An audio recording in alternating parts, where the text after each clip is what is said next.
रेगिस्तान की सुनहरी रेत पर डूबते सूरज की आखिरी किरणें फैल रही थी। दूर दूर तक सिर पर रेत ही रेत दिखाई देती थी, न कोई पेड़ न पानी की बूंदें। इस वीराने के बीच एक साधु वर्षों से अपनी साधना में लीन था। उसका नाम था महेंद्रगिरी। सफेद दाढ़ी, गिरोई वस्त्र और आंखों में गहराई। लोग कहते थे कि वह योग बल से भविष्य देख सकता है। महेंद्रगिरी ने अपना जीवन मोह माया से दूर बिताने का प्रण लिया था। वह दिन रात तपस्या करता, ध्यान में बैठता और रेत के इस अनंत महासागर में अपने ईश्वर का साक्षात्कार ढूंढता। लेकिन उस दिन रेगिस्तान में कुछ अलग ही लिखा था। अचानक शाम होते होते आकाश काला पड़ने लगा। तेज आंधी उठी, रेत के भवंडर आसमान तक पहुंच गए। साधु ने अपनी आंखें बंद कर ली और प्रार्थना करने लगा। तभी उसने हल्की सी आवाज सुनी, मानो कोई मदद के लिए पुकार रहा हो। पहले तो उसने सोचा कि यह उसकी कल्पना है, लेकिन आवाजें बढ़ती गई, दर दर पीड़ा से भरी चीखें। साधु ने लाठी उठाई और आवाज की दिशा में बढ़ा।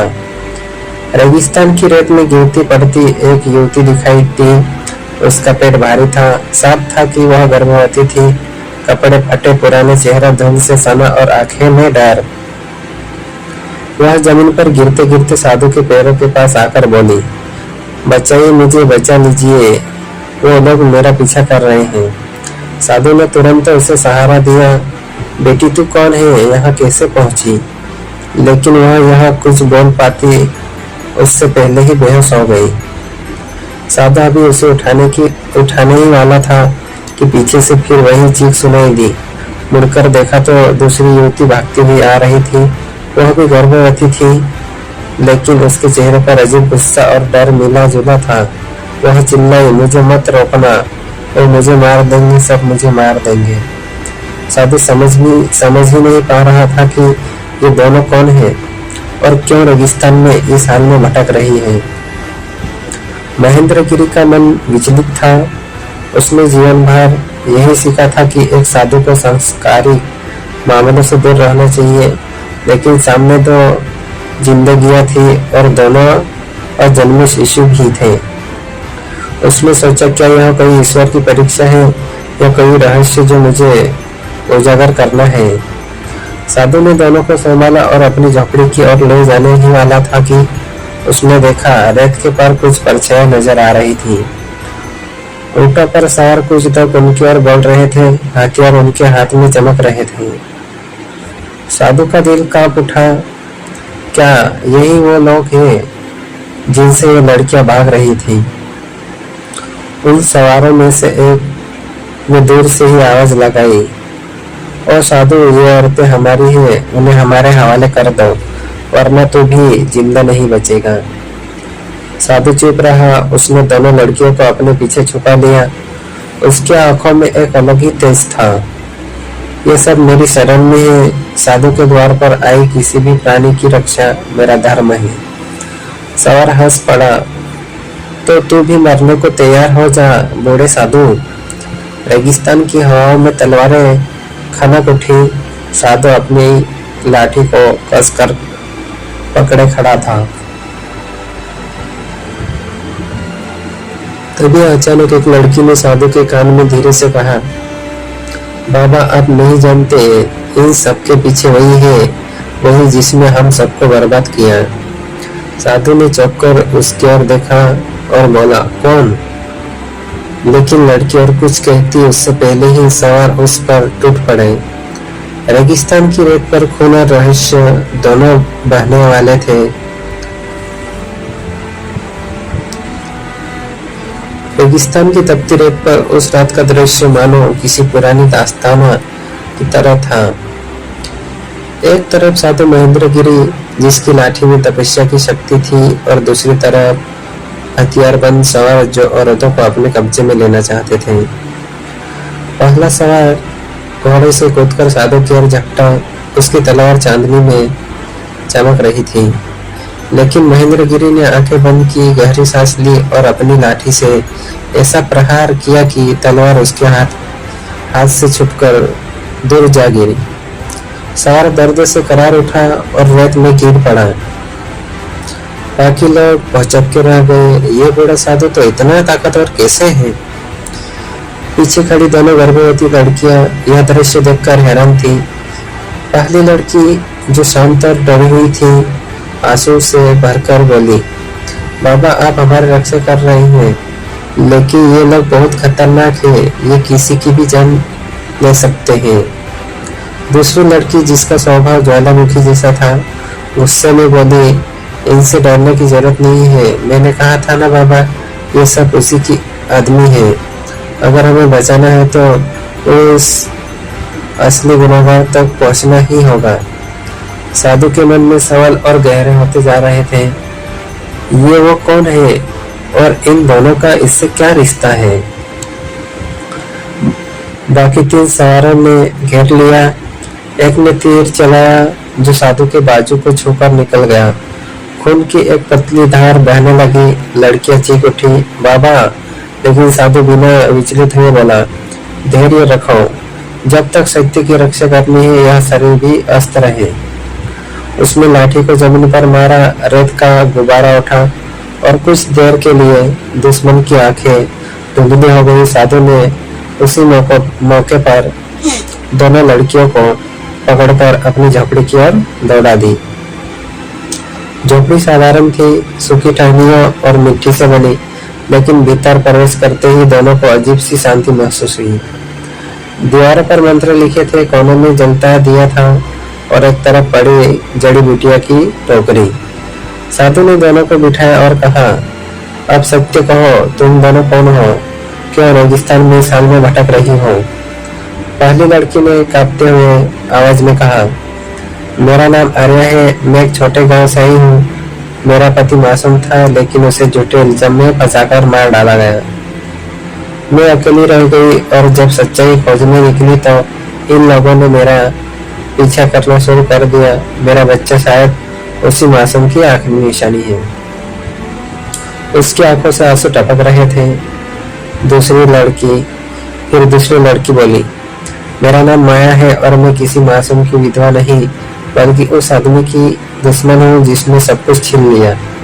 उसने मुझे कुछ छल से गर्भवती बना दिया ताकि मैं कभी उसका सच न बता सकूं। लेकिन मैं चुप नहीं रहूंगी।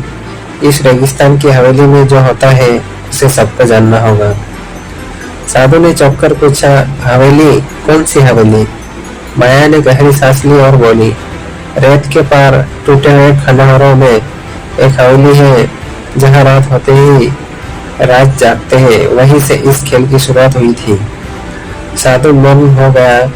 उसका मन कह रहा था कि ये दोनों लड़कियां केवल निर्दोष नहीं, इनके पीछे कोई गहरा रहस्य है। आर्या मासूम लग रही थी, लेकिन उसकी बातों में भी कुछ अधूरा था।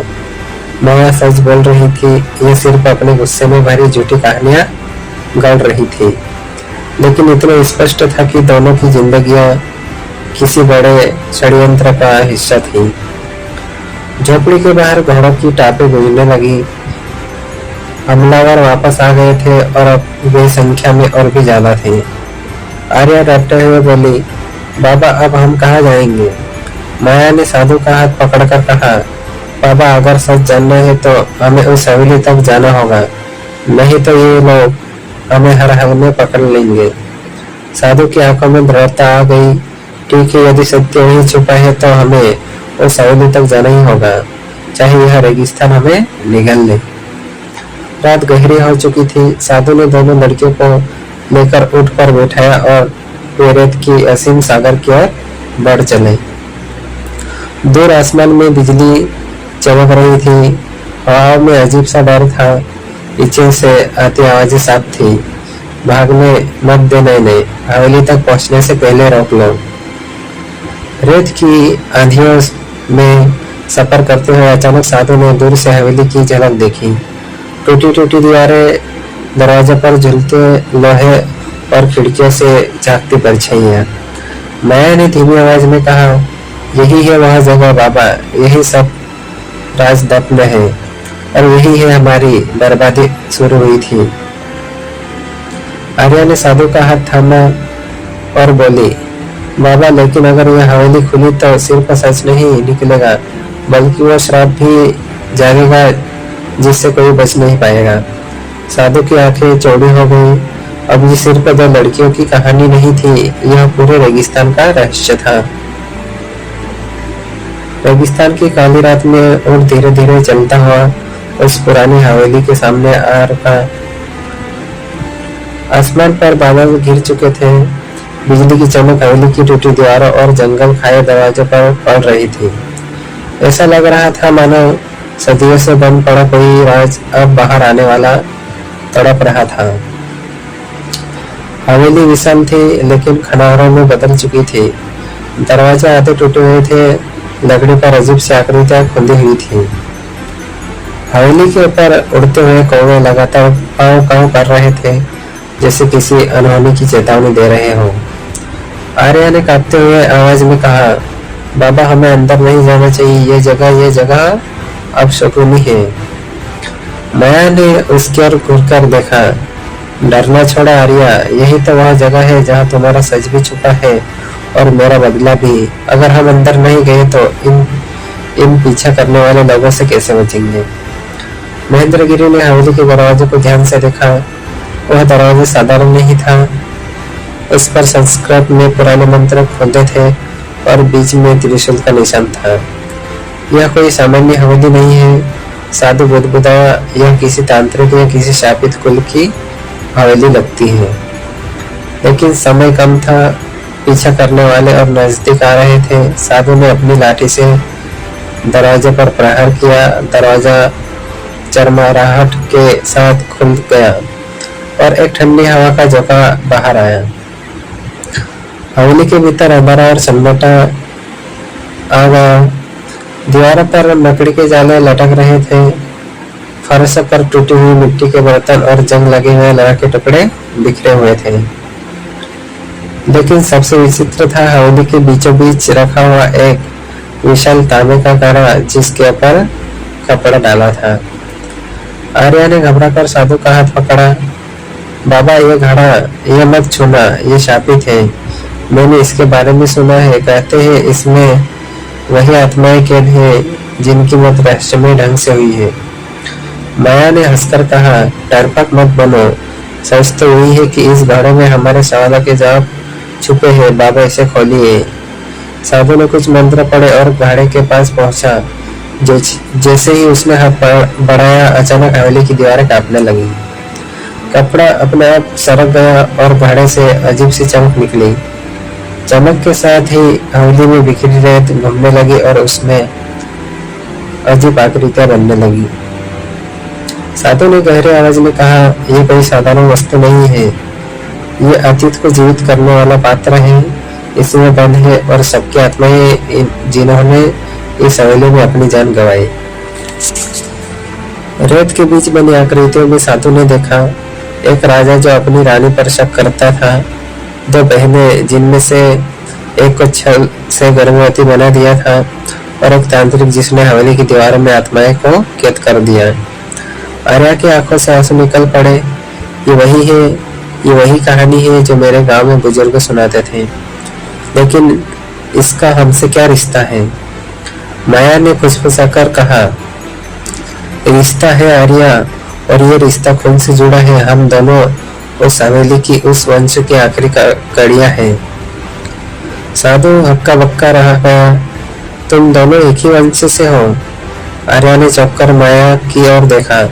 ये झूठ है, मैं उस श्रापित खून से नहीं जुड़ी हो सकती।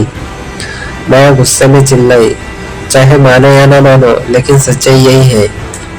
मेरा बच्चा, तुम्हारा बच्चा, दोनों उसी श्रापित खून की अगली पीढ़ी है और इसीलिए हमें मिटाने के लिए लोग हमारे पीछे पड़े हैं। साधु ने आंखें बंद कर ली। अचानक उसके मन में पुरानी यादें उभरने लगी।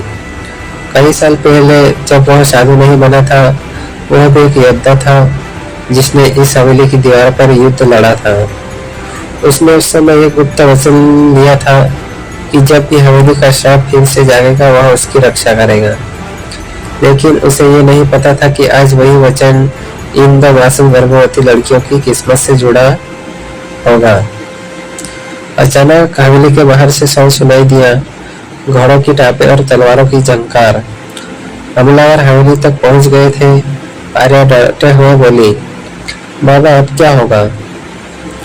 माया ने दृढ़ आवाज में कहा, अब जो होगा यही होगा। ये हवेली हमारे सच की गवाह बनेगी। साधु ने लाठी उठाई और दोनों लड़कियों की ओर देखा। आज की रात आसान नहीं है, लेकिन सच को सामने लाना ही होगा, चाहे ये हवेली हमें निगल ले या फिर इस श्राप से हमें मुक्ति दिलाए। दरवाजे पर जोरदार धमाका हुआ। हमलावर हवेली के भीतर घुस आए। चमकते मसालों की रोशनी में उनका चेहरा खतरनाक लग रहा था। उनका सरदार चिल्लाया, भागने की कोशिश मत करना। हवेली की औरतें हमारे हवाले करो, नहीं तो हम हवेली तुम्हारी कब्र बना देंगे। साधु, आर्य और माया हवेली के बीचों बीच खड़े थे। घोड़े से निकलती अजीब चमक अब और तेज हो रही थी। साधु ने मंत्र पढ़ना शुरू किया और तभी बड़े से निकलकर एक अदृश्य शक्ति ने हवेली की दीवारों हिला दी। दरवाजे पर लगातार चोटें पड़ रही थी। हवेली की दीवारें गूंज रही थी। साधु महेंद्रगिरी मंत्रों का उच्चारण कर रहे थे और घाड़े से निकली नीली सी रहस्यमय रोशनी हवेली के बीचों बीच फैल रही थी। माया और आर्या दोनों एक दूसरे को देख रही थी। दोनों की आंखों में डर भी था और सवाल भी। अचानक घाड़े का ढक्कन पूरी तरह उड़ गया। उसके भीतर से एक तेज प्रकाश निकला और वह हवेली के टूटे हुए झूमर से टकराकर चारों तरफ फैल गया।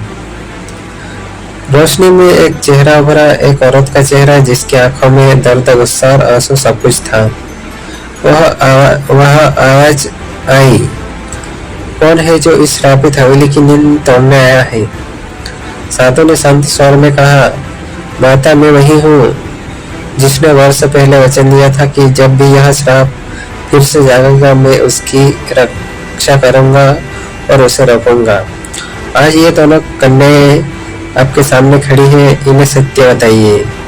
वह आत्मा कांपती हुई आवाज में बोली, ये हवेली कभी खुशियों का महल हुआ करती थी। मैं थी इस हवेली की रानी और ये दोनों लड़कियां ये मेरे खून की ही शाखाएं हैं। एक है विश्वास का प्रतीक और दूसरी है बदले की ज्वाला। आर्या हिल गई। मतलब मैं आत्मा बोली, आर्या तू मेरी ही संतर है। तेरा खून पवित्र है। लेकिन उसने माया की ओर देखा। माया तो भी उसी खून की कड़ी है, लेकिन तेरे भीतर छल, विश्वासघात और बदले की आग चल रही है। तेरे पूर्वजों ने इस हवेली के विनाश का कारण बने थे। माया की आंखों में आंसू आ गए, लेकिन उसका चेहरा कठोर था। तो क्या हुआ अगर मैं पूर्वज दोषी थे? उस सजा का बोझ मैं क्यों उठाऊं? मेरे साथ अन्याय हुआ, मेरा घर उजड़ा, मुझे रेगिस्तान में मरने के लिए छोड़ दिया गया। अब मैं बदला लेकर ही चैन पाऊंगी। इतने में हवेली का दरवाजा टूट गया। मसाला और तलवारों से लैस हमलावर भीतर घुस आए। उनका सरदार गरजा, साधु उन औरतों को हमारे हवाले कर दे, ये हवेली अब हमारी है। साधु ने लाठी उठाई और मंत्रोच्चारण तेज कर दिया। घाड़े से निकली नीली रोशनी अचानक हमलावरों की ओर बढ़ी और उन्हें दीवार से टकराकर गिरा दिया। लेकिन हमलावर बहुत थे, वे बार बार उठकर हमला करते। आर्या ने कांपते हुए पास पड़ी मशाल उठा ली। बाबा हम सिर्फ भाग सकते हैं या लड़ सकते हैं, मैं अब डरना नहीं चाहती। उसकी आंखों में पहली बार साहस चमका। वह मशाल लेकर हमलावरों के सामने खड़ी हो गई। माया ने भी टूटे हुए लोहे की छड़ पकड़ ली। ठीक है, अगर किस्मत ने हमें दुश्मन बना दिया है तो आज मैं भी देखूंगी कि खून का रिश्ता कितना गहरा है। दोनों लड़कियां पीठ से पीठ मिलाकर खड़ी हो गई। साधु मंत्र पढ़ता रहा, लेकिन उसकी सांसें भारी हो रही थी। ये शक्ति ये बहुत प्राचीन है, मैं अकेला इसे रोक नहीं पाऊंगा। तुम्हें भी अपना साहस दिखाना होगा। आत्मा की आवाज गूंजी, ये श्राप तभी टूटेगा जब दोनों खून की धाराएं एक दूसरे को स्वीकार करे, चाहे वो प्यार से हो या युद्ध से। माया गुस्से से चिल्लाई, नहीं, मैं कभी इस रिश्ते को स्वीकार नहीं करूंगी। मैं वही करूंगी जो मेरे पूर्वजों ने शुरू किया था। मैं इस हवेली को आग लगाकर खाक कर दूंगी। उसने मशाल खींचकर हवेली की सूखी लकड़ी पर फेंक दी। आग के लपटे भड़क उठी। आर्या चौंक गई। माया तो पागल हो गई है, हम सब जल जाएंगे। माया की आंखें खून की तरह लाल हो गई। तो जल जाइए, यही इस श्राप से मुक्ति का एकमात्र रास्ता है। हवेली की दीवारें जलने लगी। धुआं और चिंगारियां हवा में भर गई। हमलावर भागने लगे, लेकिन कुछ अभी भी लड़ रहे थे। साधु ने अपनी आखिरी शक्ति जुटाई और मंत्र पढ़ते हुए घड़े के ओर इशारा किया। नीली रोशनी अचानक तेज हुई और उसने हवेली के चारों ओर एक सुरक्षात्मक घेरा बना दिया। लेकिन साधु की आंखों से खून टपकने लगा। उसकी शक्ति समाप्त हो रही थी। आर्या ने रोते हुए माया का हाथ पकड़ लिया। माया, पागल मत बन, अगर तू आग लगाएगी तो मेरा बच्चा भी मर जाएगा। माया की आंखें भर आई। उसने आर्या की ओर देखा। तू नहीं समझेगी आर्या, मैंने जो खोया है वो कोई नहीं समझ सकता। लेकिन उसकी आवाज कांप गई। शायद तू सही कह रही है, शायद मेरे बच्चे को मेरे पागलपन की सजा नहीं मिलनी चाहिए। वह मशाल बुझाने ही वाली थी कि तभी बाहर से फिर धमाका हुआ। हवेली का एक हिस्सा गिर गया और धूल का गुब्बारा छा गया। साधु जमीन पर गिरा पड़ा। उसकी आंखें आंधी बंद हो चुकी थी। वह धीमी आवाज में बोला, तुम दोनों याद रखना, असली दुश्मन अभी सामने नहीं आया। ये हमलावर तो सिर्फ परछाई है। इतना कहकर वह बेहोश हो गया। आत्मा की आवाज गूंजी, जल्दी करो वरना हवेली तुम्हें भी निगल जाएगी। आर्या और माया जलती हवेली के बीच खड़ी थी। एक और दूसरे दुश्मन हमला, दूसरे और आग और तीसरे और साधु की जान खतरे में। क्या वे साधु को बचाएगी? क्या माया अपने बदले की आग को बुझा पाएगी? या हवेली का श्राप उन्हें भी अपनी चमट में ले लेगा? हवेली आग की लपटों में घिर चुकी थी। लकड़ी के दरवाजे चटक रहे थे। छत की बीमें गिरने लगी। आर्या ने साधु को गोद में उठा लिया। उसका चेहरा सफेद पड़ चुका था और सांसें बहुत धीमी थी। माया धुएं से खांसते हुए बोली, अगर हम यहाँ से अभी नहीं निकले तो सब खत्म हो जाएगा। लेकिन तभी हवेली की जली हुई दीवार के पीछे से गहरी और डरावनी हंसी गूंजी। धुएं के बीच एक लंबा सा काला साया उभरा। उसने धीरे धीरे आगे बढ़ते हुए कहा, भागने की जरूरत नहीं है, तुम दोनों वहीं जा रही हो जहां तुम्हें जाना चाहिए, मौत की गोद में। आर्या और माया दोनों ने उसे देखा। वो कोई साधारण इंसान नहीं था। उसका चेहरा काले घूंघट जैसी परछाई में छिपा हुआ था। केवल उसकी आंखें लाल अंगारों की तरह चमक रही थी। साधु ने आधी खुली आंखों से उसे पहचान लिया। उसकी कांपती आवाज गूंजी, तू तो मर चुका था। परछाई हंसी, मौत मुझे छू भी नहीं सकती। मैं वही जिसने इस हवेली का श्राप रचा। मैं वही हूँ जिसने इस वंश को हमेशा के लिए खून और आग में डुबो दिया। सच सामने आया। वह शख्स और कोई नहीं बल्कि विक्रम सूर्य तांत्रिक था।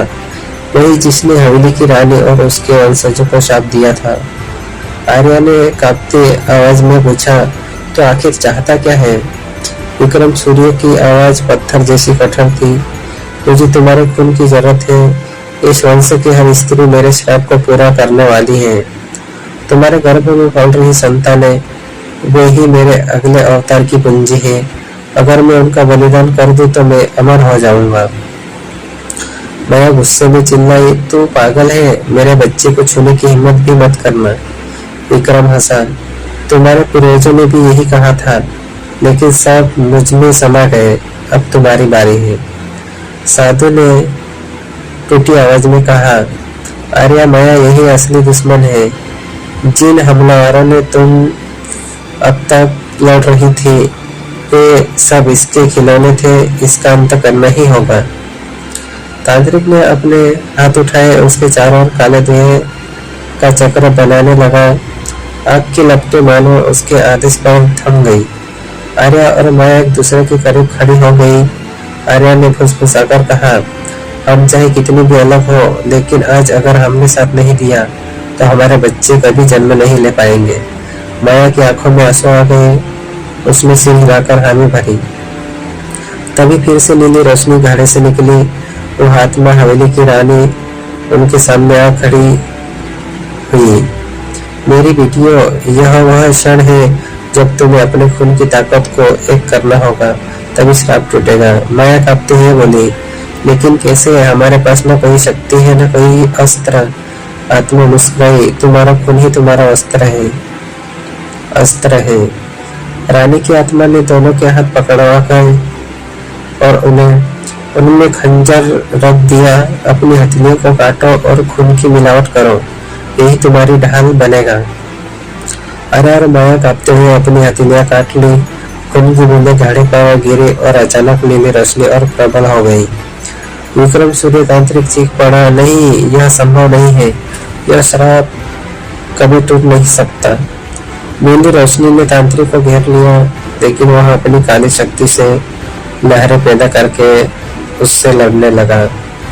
हवेली की दीवारें गिर रही थी, आसमान में बिजली कड़क रही थी। साधु ने अपने आखिरी बल से मंत्रोच्चारण शुरू किया, ओम ह्रीं काली के नमः। आवाज गूंजने लगी। आत्मा, साधु और दोनों वाहनों की संयुक्त शक्ति ने हवेली को रणभूमि बना दिया। युद्ध अपने चरम पर पहुंच चुका था। विक्रम सूर्य की शक्ति इतनी प्रबल थी कि हर बार रोशनी उसे बांधती। वह और ताकतवर होकर निकल आता। साधु अचानक खून की उल्टी कर गिरा। उसने कांपते हुए कहा, अब मेरी बारी खत्म, अब सब तुम्हारे हाथ में है। आत्मा ने दोनों लड़कियों की ओर देखा। अगर तुम दोनों सचमुच एक हो जाओ तो तांत्रिक की शक्ति समाप्त हो जाएगी, लेकिन इसके लिए तुम्हें अपनी सबसे बड़ी कीमत चुकानी होगी। आर्या और माया ने एक दूसरे की आंखों में देखा और वो पूछा, कौन सी कीमत? क्या उन्हें अपने बच्चों की बलि देनी होगी या फिर अपनी जान? हवेली अब पूरी तरह युद्ध भूमि बन चुकी थी। आग की लपटें आसमान तक पहुंच रही थी, दीवारें गिर रही थी और हवा में मंत्र और चीखे गूंज रहे थे।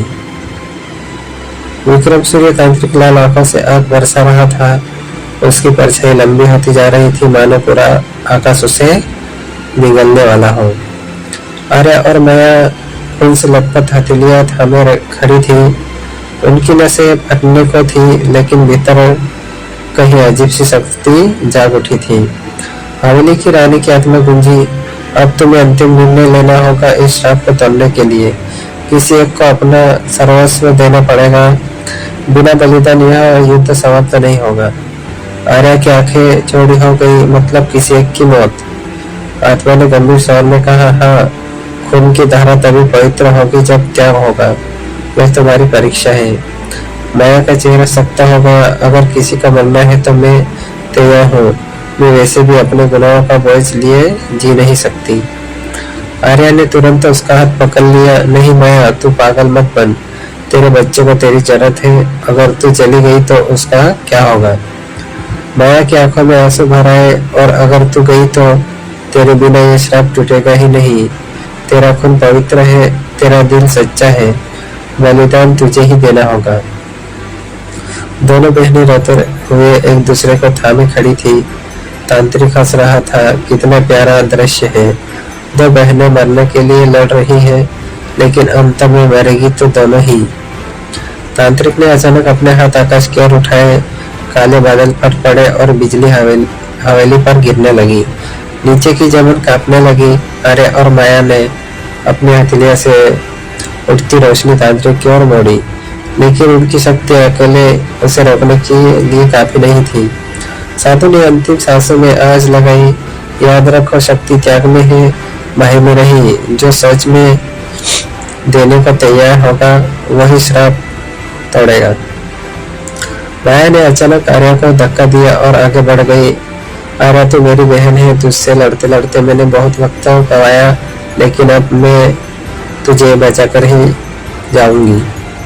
उसने अपनी हथेली घड़े पर रख दी। उसके खून की धार नीली रोशनी में मिल गई और अचानक हवेली के चारों ओर प्रचंड प्रकाश फैल गया। विक्रम सूर्य चीख पड़ा, नहीं, यह नहीं हो सकता। नीली और काली शक्तियां टकराई, धुआं आग और बिजली का विस्फोट हुआ। हवेली की छत टूटकर गिर गई, जमीन फट गई और चारों ओर सिर पर धूल भर गई। उस अराजकता के बीच माया का शरीर कांपने लगा, उसकी आंखें बंद हो रही थी। आर्या ने रोते हुए उसे थाम लिया। माया मत जा, तू मुझे छोड़कर मत जा। माया की मुस्कुराहट फीकी थी। आर्या, आज पहली बार मैंने तुझे बहन की तरह देखा है। मेरे बच्चे को बचाना यही मेरी आखिरी विनती है। इतना कहकर उसकी सांसें थम गई। माया के बलिदान से घड़ी की शक्ति कई गुना बढ़ गई। प्रचंड रोशनी ने तांत्रिक को चारों ओर से जकड़ लिया। वो चीखते हुए तड़पने लगा, नहीं, मैं अमर हूँ, मैं अमर हूँ। लेकिन उसकी परछाई रात में बदल गई, उसका शरीर हवा में बिखर गया और उसकी आवाज सदा के लिए बंद हो गई।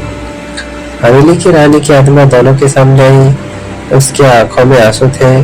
आज श्राप टूट गया, लेकिन इसकी कीमत बहुत भारी रही।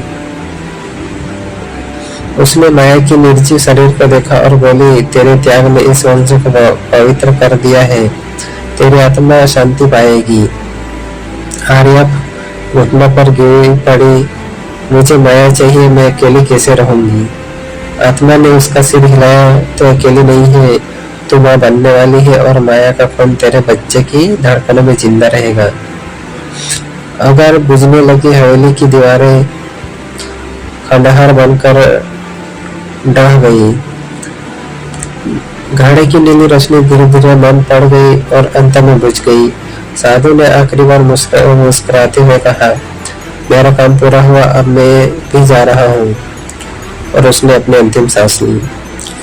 चारों ओर सन्नाटा छा गया। खून, राख और आंसुओं के बीच वह सारी अकेली रह गई, अपनी बहन के शव और आने वाले बच्चे के साथ।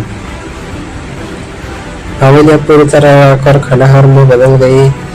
आग की लपटें बुझ चुकी थी, लेकिन उनके पीछे जली हुई दीवारें, टूटी छतें और राख के ढेरों का सन्नाटा बाकी था। कभी सोने चांदी की जड़ यह हवेली अब एक भूतहा खंडहर बन चुकी थी।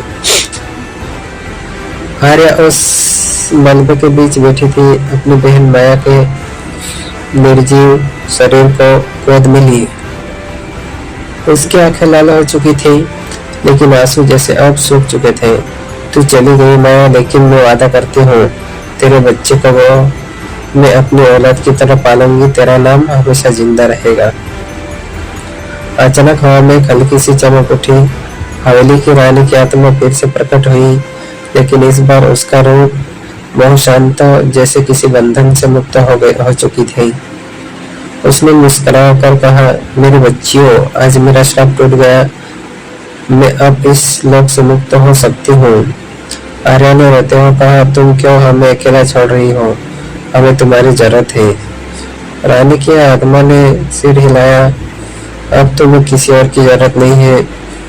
तुम्हारे भीतर ही वह शक्ति है जिसकी तलाश तुम अब तक बाहर कर रही थी। फिर उसकी आंखें माया पर पड़ी। माया का त्याग व्यर्थ नहीं जाएगा, वह अब भी तुम्हारे साथ है, तेरे दिल में, तेरे बच्चे में, तेरी सांस में। इतना कहकर आत्मा धीरे धीरे आकाश में विलीन हो गई। आर्या ने कांपते हुए माया का अंतिम संस्कार किया। रेगिस्तान की सोजाकृति में उसने लकड़ी का छोटा ढेर बनाया और अपनी बहन को आग के हवाले कर दिया। लपटे हुई और हवा में राख उड़ने लगी। आर्या ने हाथ जोड़कर कहा, तेरा बलिदान हमेशा याद रहेगा। मैं तुझे अपनी सांसों में जिंदा रखूंगी। जब राख ठंडी हुई तो उसने एक मुट्ठी राख उठाकर अपने माथे पर लगा ली। उस पल से उसने कसम खाई कि अब उसकी जिंदगी सिर्फ अपने बच्चे और माया की यादों के लिए होगी। हवेली नष्ट हो चुकी थी, साधु और आत्मा जा चुके थे। माया भी नहीं रही। अब आर्या अकेली थी रेगिस्तान की उस तपती निर्मल जमीन पर। दिन का उजाला धीरे धीरे फैलने लगा। सूरज की पहली किरण उन खंडहरों पर पड़ी। आर्या ने मलबे के बीच से एक छोटा सा ताबीज उठाया। यह वही ताबीज था जिसे माया हमेशा अपने गले में पहनती थी।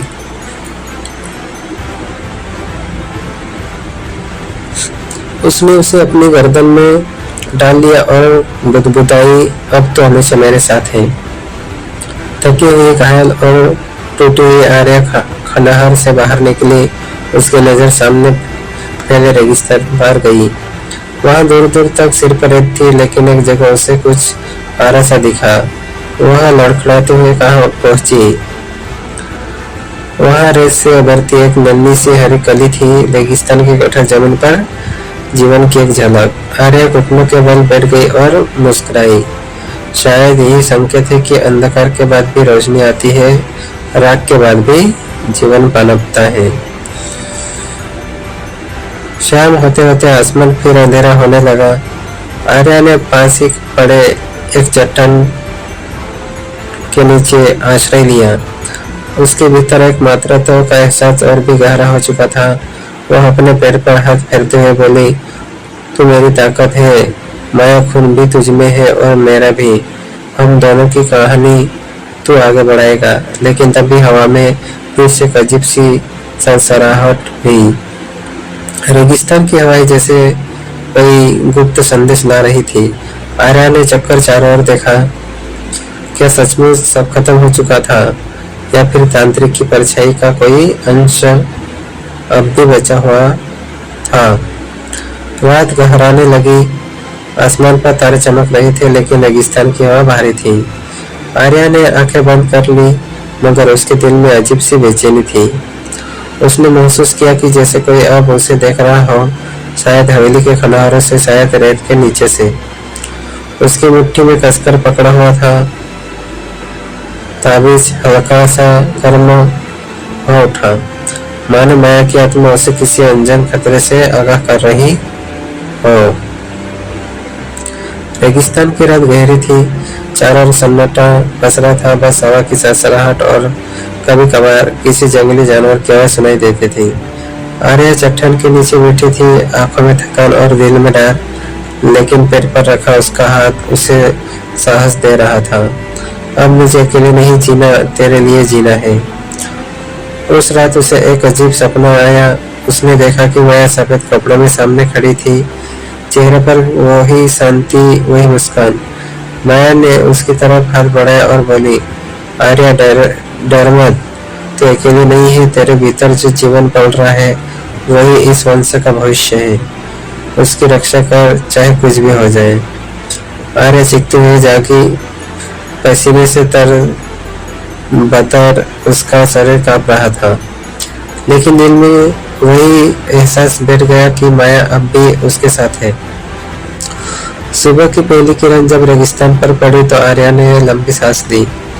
सूरज की गर्म रोशनी उसके चेहरे पर पड़ी और उसने खुद को पहले से मजबूत महसूस किया। उसने दूर रेत में चलते हुए काफिले देखे। ऊँटों पर सवार व्यापारी थे। आर्या ने पूरी ताकत जुटाकर उन्हें आवाज दी। वे लोग उसके पास आए और उसे पानी दिया। उसकी हालत देखकर वे उसे अपने काफिले के साथ ले गए। कुछ दिनों बाद आर्या एक छोटे से रेगिस्तानी गांव पहुंची। गांव वाले उसे देखकर चौंके, लेकिन उसकी कहानी सुनकर सबने मदद की। वहां की औरतों ने उसे अपनाया, उसका ख्याल रखा। धीरे धीरे महीनों बाद सफर गुजरा। आर्या का पेट बड़ा हो गया। हर रात जब वह आसमान के तारों को देखती तो उसे माया की आंखें याद आती। बहन, तेरी कसम है, मैं तेरे बच्चे को इस दुनिया में लाकर रहूंगी। वक्त आया। गांव के लोग उसके चारों ओर खड़े थे। कड़कती आंधी और बिजली के बीच आर्या प्रसव पीड़ा में थी। चीख और हवाओं की गड़गड़ाहट के बीच आखिरकार एक बच्चा हुआ जन्मा। रोने की आवाज गूंजी, पर यह कोई साधारण रोना नहीं था। उस आवाज में अजीब सी गूंज थी, मानो पूरे रेगिस्तान में प्रतिध्वनित हो रही है। गांव वाले एक दूसरे को देखकर सहम गए। बच्चे की आंखें खुली और उनमें नीली चमक थी, ठीक वैसी जैसी हवेली के पवित्र घड़े में थी। गांव की बुजुर्ग औरत कांपते हुए बोली, यह बच्चा साधारण नहीं है, इसके भीतर शक्ति है, और यह शक्ति या तो रेगिस्तान को बचाएगी या इसे हमेशा के लिए निगल जाएगी। आर्या ने बच्चे को सीने से लगा लिया। उसके चेहरे पर आंसू और मुस्कान दोनों थे। यह मेरी बहन की निशानी है, यह कोई श्राप नहीं, आशीर्वाद है। लेकिन उसके दिल के किसी कोने में डर भी था। क्या यह सच्चा वास्तव में नया जीवन लाएगा? यह तांत्रिक की परछाई अब इस छोटे से जीवन में छिपी है। रात ढली, गांव वाले सो चुके थे। आर्या अपने झपड़े में बच्चे को सीने से लगाए बैठी थी। अचानक ताबीज जो माया का था और अब आर्या पहनती थी, तेज गर्म हो उठा। उससे नीली रोशनी फूटने लगी। आर्या चौंक उठी। बच्चे ने भी रोना शुरू किया और उसके रोने के साथ ही आसमान में काले बादल उमड़ने लगे। हवा गूंज उठी जैसे कि अदृश्य शक्ति की वापसी हो रही हो। आर्या का चेहरा डर और साहस के बीच जूझ रहा था। उसने बच्चे को और कसकर पकड़ा और बुदबुदाई, अगर तू मेरी बहन का वरदान है तो मैं तुझे संभालूंगी, और अगर तू श्राप है तो मैं भी तुझे छोड़ूंगी नहीं। बाहर आकाश में बिजली कड़की, रेगिस्तान की रेत हवा में उड़ने लगी और झोपड़े के दरवाजे पर किसी अदृश्य परछाई का छाया दिखाई दिया। आर्या ने कांपते हुए उस छाया की ओर देखा। वो बोली, कौन है वहां? साया धीरे धीरे पास आने लगा और तभी बच्चे की नीली आंखें और भी चमक उठी। साया ठहर गया और हवा में सिर्फ यही आवाज गूंजी, ये कहानी अभी खत्म नहीं हुई। अगली कहानी देखने के लिए चैनल को सब्सक्राइब करें।